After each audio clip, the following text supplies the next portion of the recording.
সম্মানিত গৌরবাসী এবং আমার এলাকাবাসী,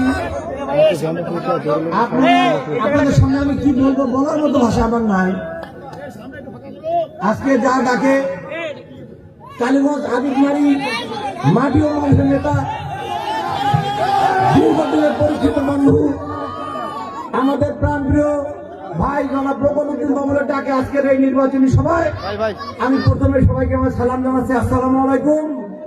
হিন্দু ভাইদের প্রতি আদাব। আমি বক্তৃতা করার মতো অবস্থায় নাই। আমি দীর্ঘ 80 কিলোমিটার মোটরসাইকেল চালাইয়া আমি আজকে করোনা উপস্থিত হতে পেরে আমি আসলে আবেগ আপ্লুত এই জন্যই যে দীর্ঘ 18টা মাস পর আপনাদের সামনে উপস্থিত হতে পেরেছি। আল্লাহ তাআলা আমাকে রহমত করেছে, আমি আল্লাহর কাছে শুকরিয়া আদায় করছি।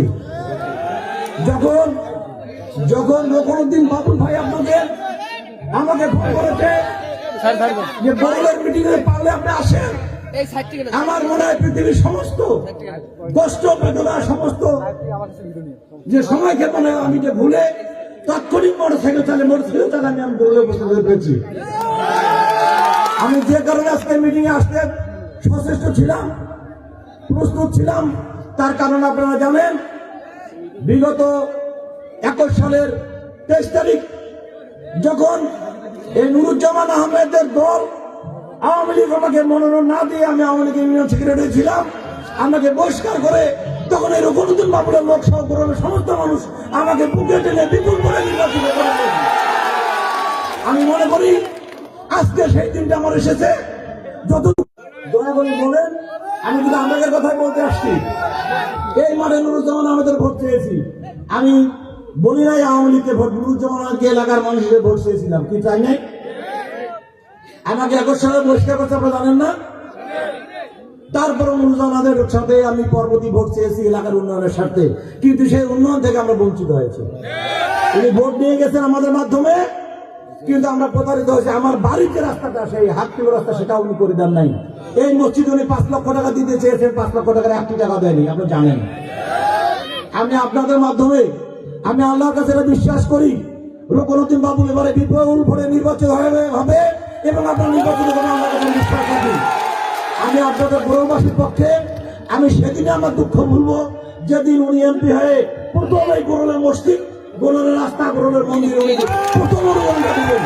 আমি দাবিটা করি, ওনার কাছে আমার চাওয়া পাওয়ার কিছু নাই।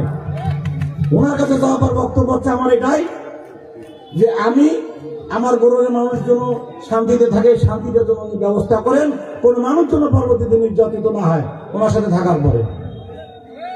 আর যে বিষয়টা আছে, একটা দলের ব্যাপার আছে। আপনি যেহেতু নির্দলীয় লোক, আপনি দলে জয়েন করেন, বিএনপিতে জয়েন করেন। রকনুদ্দিন বাবুল ভাই আমার সাথে থাকলে পৃথিবীর আর কোনো দল আমার লাগে না, এটা আমি বিশ্বাস করি।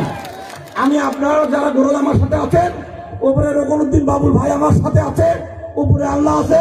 কারণ রকনুদ্দিন বাবুল বিএনপির প্রতিনিধি হিসেবে এখানে যে সরকারি দল গঠন হচ্ছে, ইনশাল্লাহ সে সরকারি দলের প্রতিনিধি থাকবেন। আমার উপরের মাথার ছায়া মানে আপনাদের উপর ছায়া না থাকবে। আর আমার যারা ক্ষতি করেছে, আমি আল্লাহর হস্তে আপনাদের সামনে বলি, তাদের কামনা করে আল্লাহ যেন আমাকে আশু বিপদ থেকে মুক্ত করে। আমার জন্য তো আছে, রকনুদ্দিন বাবুলের জন্য তো আছে। আমি আমার সংক্ষিপ্ত বক্তব্য শেষ করছি। আল্লাহ হাফেজ।